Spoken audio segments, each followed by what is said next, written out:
Hey, what's going on? This is Alex with DJ Cut Entertainment. Today we're at the Abernathy Center.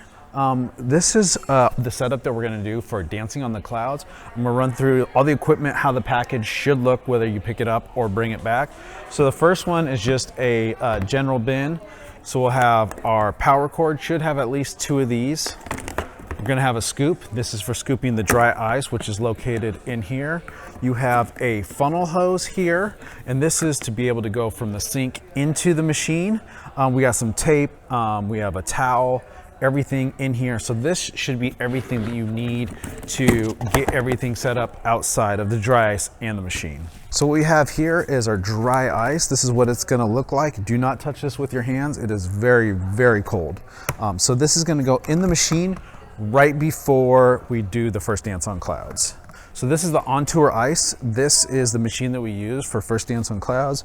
We have all these buckles. So the first thing we're gonna do is take this buckle, pull off the top to reveal the machine. So we have here these latches on the back. This right here is where the dry ice, pull off the top to reveal the machine.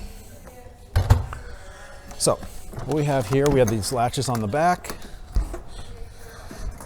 This right here is where the dry ice is gonna go into right beforehand. This is the container for the water. If you see on the inside here, if you can see water in here, it means it's filled too high. So I'm gonna show you guys how to fill it. So the very first thing you wanna do is we have a valve down here. So if you can see down here, get it down here. We have this valve that's down here. Make sure that this blue knob is pushed down.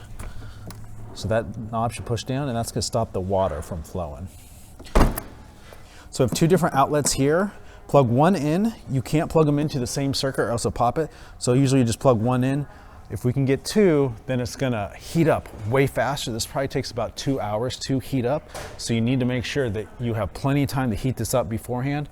Make sure if you can to get hot water, it's gonna save on the heat up time. So we have a little red dot. It's really hard to see. It's gonna stay down here for a long time, and then all of a sudden it's gonna shoot up. Make sure that that little dial, that little ball does not go past this or else the machine won't work. And then we have all the dials that we'll do later. So now we're gonna go inside the kitchen, which I already told them that we're gonna do, and we're gonna fill this full of water. This is a portion where we use the hose, and this is gonna get the water into here. So let's go inside here. So we're gonna hook this in here, and we're gonna hold this in here.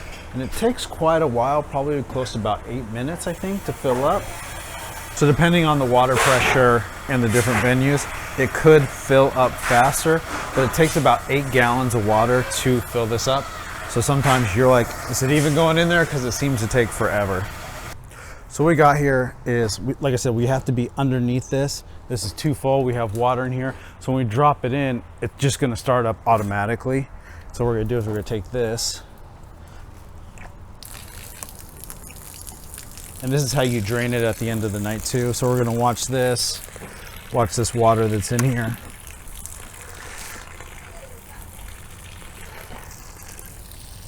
Essentially, as soon as we see that go down.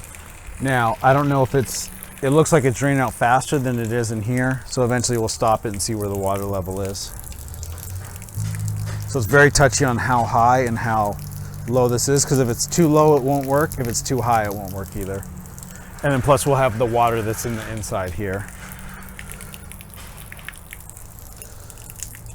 So right now that looks a little too low. So we're gonna fill it up just so we can see there. Cool. And then the other night, that's how you also drain it too. So let's roll this back on the inside. So come in here now, you can see this. This is empty up here, so that way when we put the dry ice, there's nothing gonna be in there. It's by itself. It's filled up to the top. So we'll make sure there's no water in there. That way when we put the dry ice on there, it's not gonna start coming out, because as soon as we add that hot water and turn this on, it's gonna start pumping it out. So now we're gonna take this for right now, lock this down, and then we're gonna get this plugged in and see where it's at. Cool.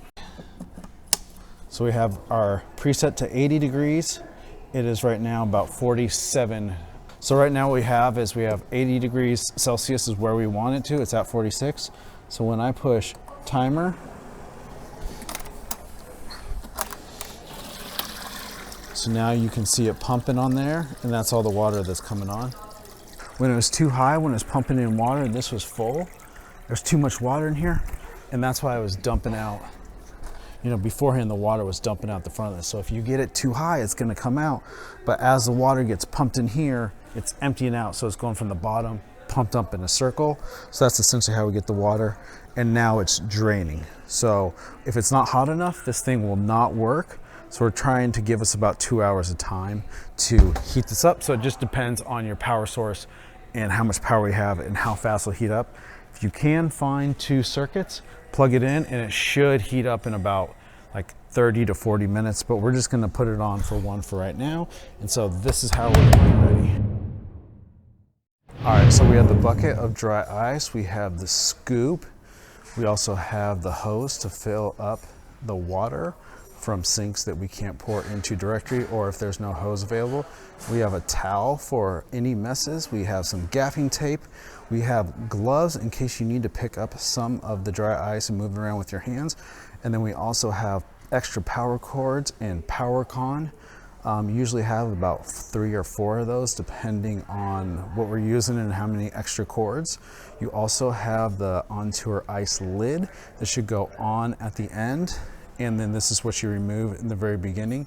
Really important to leave the spout open at the end of the event so we can drain out all the water and there's no water that's being left in there over the winter time to make it rot on the inside. So this is our dry ice. Do not leave the scoop in there because it can become frozen. Even though it is plastic, it will be very, very cold. And this is what's gonna go into the bin that we're gonna be using for our machine. Usually need about 40 pounds of dry ice or 50 depending on when we're using the machine at purchase. And then the bucket itself will only hold about 20 pounds of dry ice. So that's what's needed to execute the event. All right, so it's about time to do speeches. So that gives us about 10-15 minutes before we do the first dance. So usually what I like to do is you can bring the machine, you can unplug it and bring the machine to the back of the room, or you can leave it out there and then put the dry ice in here and carry it out. But I like to do it back here. So what we're gonna do is we're gonna open a bucket of dry ice. We have all these pebbles. And then we're just gonna start scooping it and put it into this container. We wanna make sure this thing is filled up all the way because it goes by quick.